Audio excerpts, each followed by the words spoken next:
আমাকে বিশ্বাসঘাতক বলা হচ্ছে। আমি বিশ্বাসঘাতক হলে মমতা বন্দ্যোপাধ্যায় ট্রিপল বিশ্বাসঘাতক।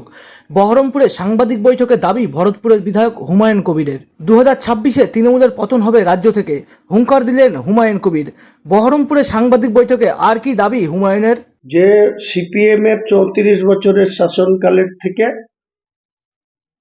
মুখে মমতা ব্যানার্জি মুসলিম তোষণের কথা বলেন, কিন্তু তিনি সনাতনী ধর্ম অবলম্বী মানুষকে তোষণ করে যাচ্ছে রাজ্যের ক্ষমতা নিয়ে।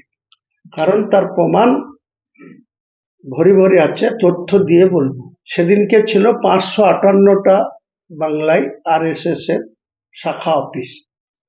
আজকে সেই শাখা অফিস মমতা ব্যানার্জির পোস্ট মানে সমর্থনে,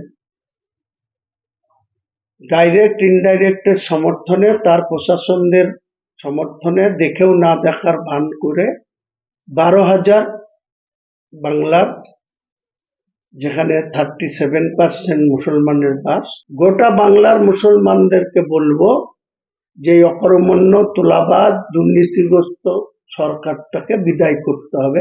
হুমায়ুন কবির বেঁচে থাকতেই তৃণমূল সরকারের পতন ঘটবে, 2026-এই ঘটবে।